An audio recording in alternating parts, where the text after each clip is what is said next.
Shalom, je suis l'apôtre Hervé Mokem, le motivateur chrétien.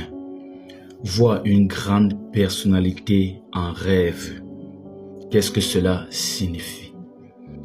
Plusieurs d'entre nous, et ça m'est déjà arrivé à plusieurs reprises, rêvent souvent et dans leurs rêves, ils voient de grandes personnalités comme le président de leur pays, une grande star de la musique, une grande star du monde du sport, du monde de l'éducation, bref, quelqu'un ayant une très grande notoriété, quelqu'un de célèbre et de très connu, quelqu'un d'influent, difficile d'accès que n'importe qui ne peut pas avoir accès à lui, quelqu'un de vraiment puissant, de riche et tout. Qu'est-ce que cela signifie? La première des choses que cela signifie, c'est que tu as une grande destinée. Tu as une très grande destinée. Ne regarde pas ta situation présente, ne regarde pas à toi. Tu as une grande destinée, c'est Dieu qui a décidé. Point. 2. Cela signifie que tu passes par des périodes difficiles. Tu as traversé trop de périodes difficiles. Généralement, quand tu as une grande destinée, il y aura beaucoup d'opposition. Ça ne serait pas facile. Toutes ces périodes difficiles, en réalité, c'est une école de la sagesse. Donc, il faut tirer des leçons dans toutes ces épreuves. Parce que si tu ne tires pas des leçons, ça ne va pas, tu ne seras pas à la hauteur de cette destinée. Donc, ce sont des épreuves. Et tu verras que c'est difficile que le pire t'arrive malgré toutes ces oppressions-là. La troisième des choses, c'est que le monde des ténèbres va beaucoup t'oppresser, beaucoup t'attaquer, beaucoup te provoquer. Parce que le but du diable, c'est que tu n'atteins pas cette destinée-là. Il ne veut pas que tu deviennes ce que Dieu veut que tu sois là. Il ne veut pas. Donc, ne sois pas surpris d'avoir des attaques mystiques et toutes ces choses-là. La quatrième des choses, c'est qu'il y a un retard. Il y a un retard dans ta vie.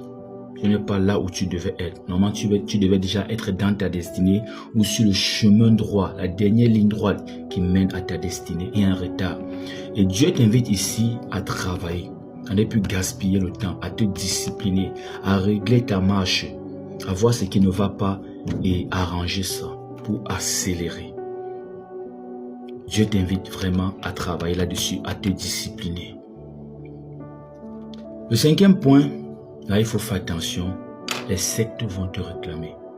Au troisième point, j'ai dit le monde des ténèbres va t'attaquer. Dieu te montre par là qu'il faut te préparer au combat spirituel. Quand ils ne vont pas pouvoir te détruire ou te descendre, ils vont te proposer de faire alliance avec eux. Les sectes vont beaucoup te réclamer, donc tu dois faire très attention. Sinon, tu peux entrer facilement dans une secte. Même mystiquement, dans les rêves, même on peut t'initier. Parce qu'il y a du potentiel en toi. Si tu travailles avec ce potentiel du côté de Dieu, le diable va beaucoup perdre. Donc pour un départ, il veut t'éliminer. Et quand il n'arrive pas à t'éliminer, il veut maintenant travailler avec toi, faire alliance avec toi. Donc fais très attention. Les amis inutiles, les marches inutiles là, fais très attention car tu es une très grande personne. Le 6, les gens vont beaucoup profiter de toi.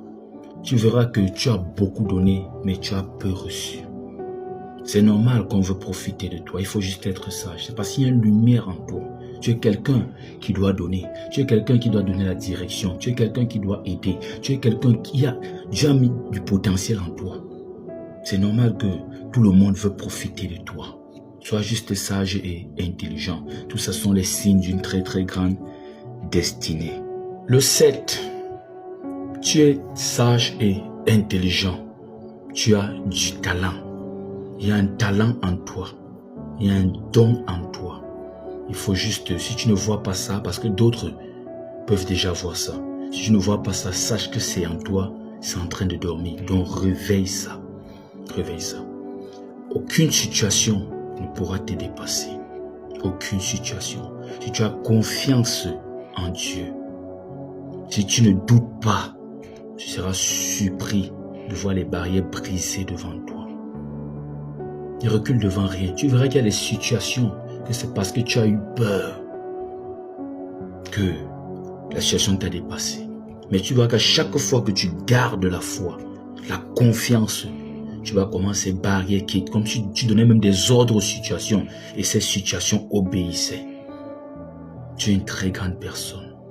Fais très attention aussi. Protège-toi, préserve-toi. Donne ta vie à Jésus-Christ. C'est lui qui t'a donné ce don. Et s'il t'a donné ce don, c'est pour une mission, c'est pour un but précis. Que Dieu te bénisse.